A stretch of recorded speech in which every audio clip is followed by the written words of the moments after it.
जो असली ताकत होती है वो छुप के काम करती है, वो अपने आप को दिखाती कभी नहीं है।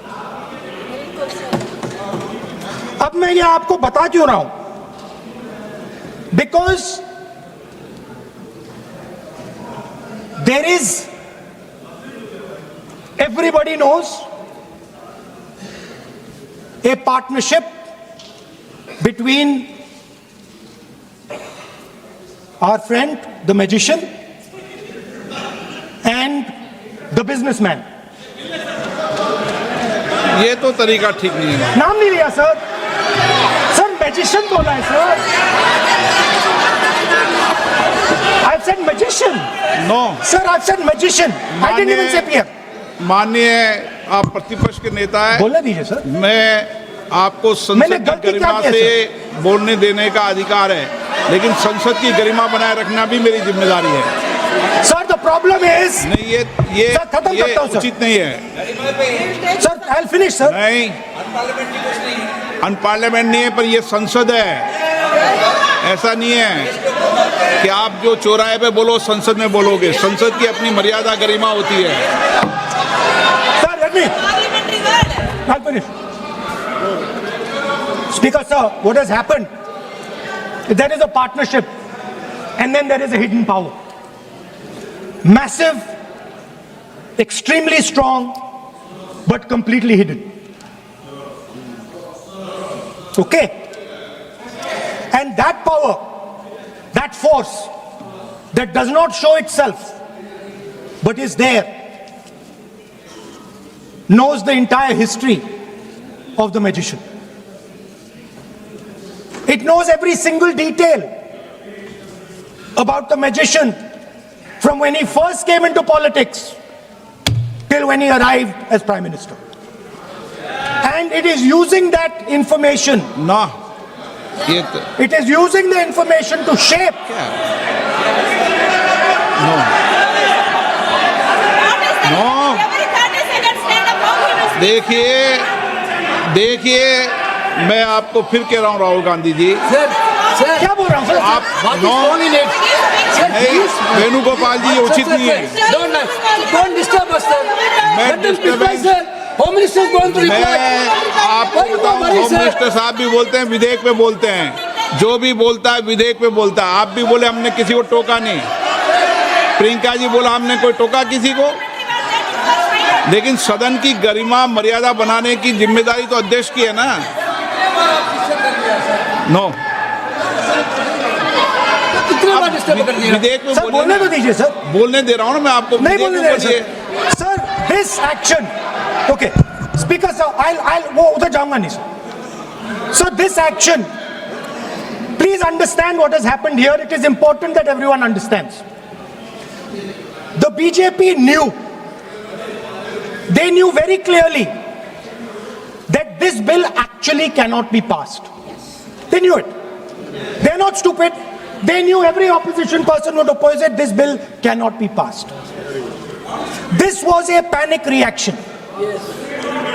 This was a panic reaction because the Prime Minister at any cost needed to send two messages. Number one, he needed to change the electoral map of India. And number two, he needed to send a message again that he is pro-women. Why he is doing that, I will leave to your imagination. विपक्ष के कुछ साथियों ने कुछ ऐसे criticisms रखे हैं, कुछ ऐसे कटाक्ष रखे हैं, जिन्हें मैं यहां बहुत विनम्रता से उनका जवाब देना चाहूंगी उन संशयों का, और ये आग्रह करना चाहूंगी कि आपके संशय डिबेट तक सीमित रहे, वोट तक उन पर उनकी परछाई मत पड़ने दीजिएगा।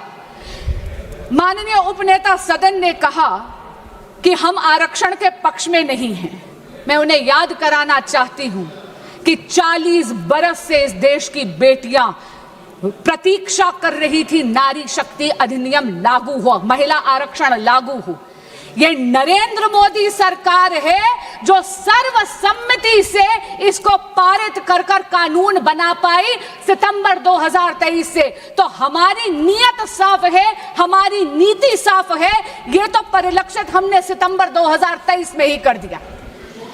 मैं फिर पूछना चाहती बार बार विपक्ष के कई साथियों ने कहा टाइमिंग की बात करी, यहां तक कि माननीय अखिलेश यादव जी ने कहा जल्दबाजी। मैं पूछना चाहती हूं कि 40 बरस की डिले के बाद भी आप जल्दबाजी का आरोप किस मुंह से लगा रहे हैं? और रही बात इलेक्शन की, महोदय, जब तक कि एक राष्ट्र एक चुनाव का रिफॉर्म इस देश में लागू नहीं हो जाएगा, हमारी पॉलिटी का नेचर ये है कि यहां तो चुनाव हमेशा रहते हैं। मैं आपको एक व्यक्तिगत अनुभव बताती हूं। मुझे अभी 2 साल भी पूरे नहीं हुए एज अ सांसद।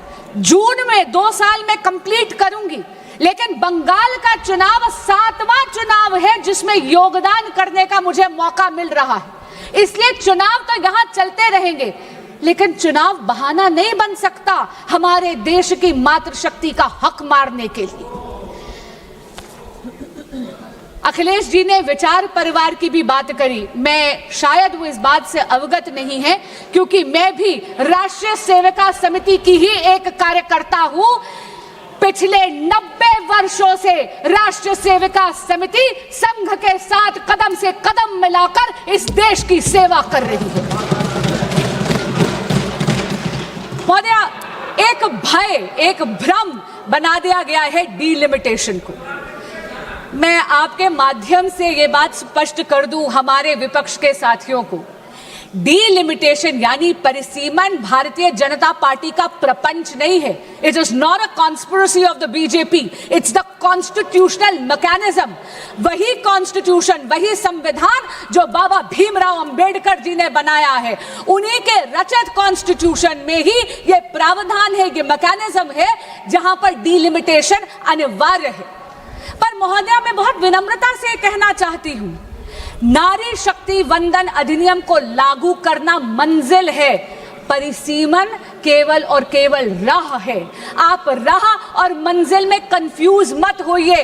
Please do not confuse the road and the destination. Delimitation is only the road, it is नारी शक्ति वंदन अधिनियम, the women reservation which is the destination, and it is high time that we complete that journey to that destination. एक और बात कही गई, यहां पर बोला गया कि 543 में क्यों नहीं लगा देते, और मैं हैरान हुई जब एक महिला सांसद ने यह कह दिया कि आप परिसीमन करके सीटें बढ़ा रहे हैं, यह तो शोविनिज्म है। शोविनिज्म का आरोप लगाते हुए ये भूल गए कि 543 सीटें पुरुषों का एकाधिकार नहीं है। वो भूल गई कि इन 543 में आज भी 74 पर हम नारी शक्ति का रिप्रेजेंटेशन करते हैं। महिला सांसद भी हैं इस सदन में।